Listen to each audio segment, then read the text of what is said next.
it's all gonna be good. Don't worry about nothing, don't worry about nothing, nothing now. It's all gonna be good. So breathe like you know you should. Yeah, breathe till you've understood. Assalamualaikum warahmatullahi wabarakatuh. Perkenalkan, nama saya Rizka Adeanti Damanik dengan NIM 2304127. Di sini saya akan menyelesaikan tugas akhir dari Ibu Lutfia Wahyu Saputri SPD MPD, di mana dengan mata kuliah pengembangan kurikulum. Baik, pada video kali ini saya akan menjelaskan pengembangan kurikulum di Indonesia. Yang pertama ada kurikulum KTSP, yang kedua ada kurikulum 2013, dan yang ketiga ada kurikulum Merdeka. Baik, sebelum kita membahas tiga kurikulum tersebut, baiknya kita membahas tentang sejarahnya. Sejarah kurikulum di Indonesia ini sangat banyak perubahan. Yang pertama mulai dari kurikulum 1947, kemudian hingga saat ini yaitu kurikulum Merdeka yang kita gunakan sekarang. Nah, perubahan itu terbentuk karena tiga faktor. Yang pertama, kebutuhan masyarakat. Yang kedua, tantangan pendidikan di Indonesia ini. Yang ketiga, yaitu perubahannya ilmu pengetahuan dan teknologi.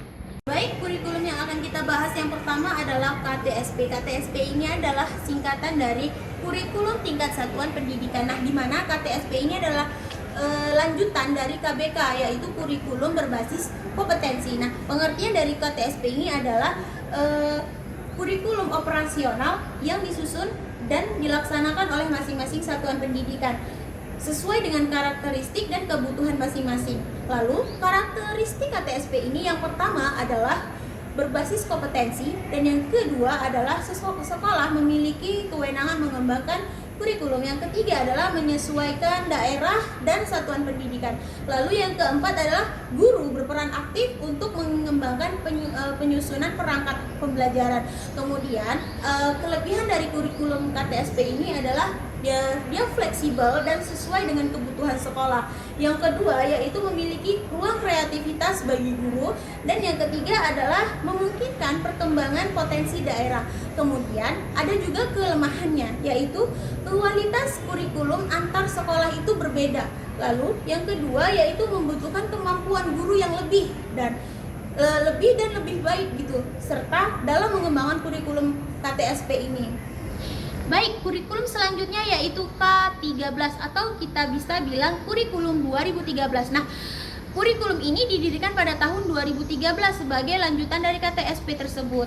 Nah, pemerintah menilai bahwa pendidikan itu tidak hanya berfokus pada aspek pengetahuan, tapi juga membentuk karakteristik pada peserta didik.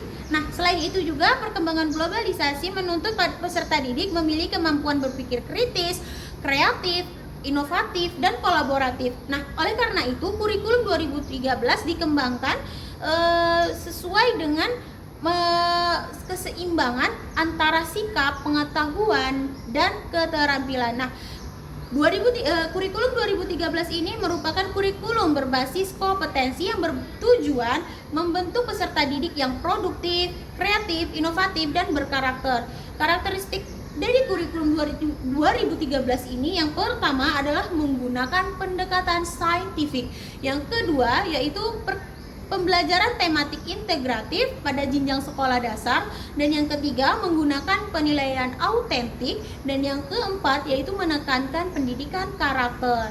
Nah, ada juga kelebihan dari kurikulum 2013 yaitu membentuk karakter peserta didik, dan yang kedua mendorong siswa lebih aktif pada pembelajaran. Nah, yaitu dan yang selanjutnya yaitu mengembangkan keterampilan pada abad 21. Nah, jika ada kelebihan maka ada kekurangannya juga. Yang pertama yaitu administrasi dan sistem penilaian cukup kompleks, dan yang kedua membutuhkan kesiapan guru yang lebih tinggi. Kurikulum selanjutnya yaitu adalah kurikulum Merdeka. Nah, kurikulum Merdeka ini adalah kurikulum yang kita gunakan pada saat ini. Nah, asal-usul kurikulum Merdeka ini yaitu kurikulum Merdeka diperkenalkan oleh Kementerian Pendidikan, Kebudayaan, Riset, dan Teknologi pada tahun 2022. Nah, latar belakangnya lahirnya kurikulum ini adalah karena adanya penurunan dari capaian belajar peserta didik akibat pandemi COVID-19. Nah, atau kita kenal dengan learning loss. Nah, kemudian sebagai bagian dari program Merdeka Belajar yang digagaskan oleh Nadiem Anwar Makarim. Nah, kurikulum ini dirancang agar pembelajaran lebih sederhana, mendalam, dan sesuai dengan kebutuhan peserta didik. Nah, kurikulum Merdeka ini mempunyai dua pendekatan. Yang pertama dengan pendekatan saintifik dan yang kedua pada zaman sekarang yaitu pendekatan deep learning. Nah, lalu pengertian kurikulum merdeka. Nah, kurikulum merdeka adalah kurikulum yang memberikan fleksibel pada guru untuk merancang pembelajaran sesuai dengan kebutuhan dan karakteristik siswa. Namanya juga sudah kurikulum merdeka, maka kebebasan antara siswa dengan guru mempunyai kebebasan untuk merancang pembelajaran.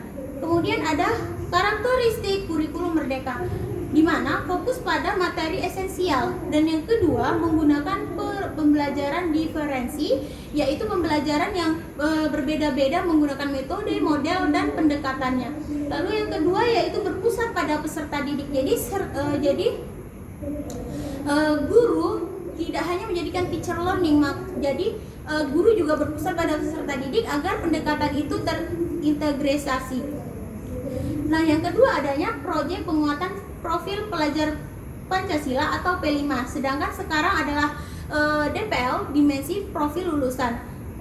Yang selanjutnya yaitu fleksibel dibandingkan kurikulum sebelumnya, karena juga sudah kurikulum merdeka karena mempunyai kebebasan. Selanjutnya yaitu ada kelebihannya juga dari kurikulum merdeka ini.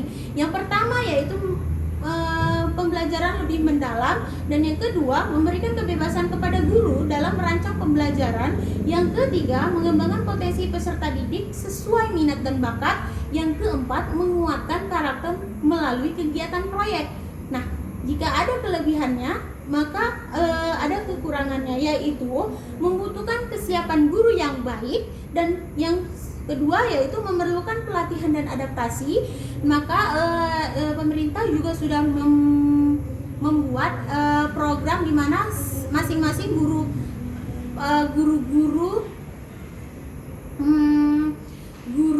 di Indonesia ini mempunyai MGMP, yaitu seperti kesatuan guru-guru masing bidang studi. Kemudian yaitu selanjutnya yaitu tantangannya yaitu membutuhkan pemahaman yang kuat tentang pembelajaran diferensi. Nah, baik, berdasarkan penjelasan tersebut dapat kita simpulkan bahwa setiap perubahan kurikulum dapat dilakukan untuk menjawab tantangan pendidikan pada masanya. Nah, KTSP memberikan otonomi kepada sekolah dalam mengembangkan kurikulum. Sedangkan kurikulum 2013 yaitu menekankan pendidikan karakter dan mengembangkan kompetensi peserta didik. Sedangkan kurikulum merdeka yaitu menekankan fleksibilitas pembelajaran dan pengembangan kompetensi peserta didik secara optimal. Kemudian, sebagai calon seorang guru, kita perlu memahami setiap kurikulum agar dapat menerapkan pembelajaran yang sesuai dengan perkembangan zaman. Nah, demikian dari penjelasan saya. Terima kasih atas perhatiannya. Assalamualaikum warahmatullahi wabarakatuh. Keep your heart beat.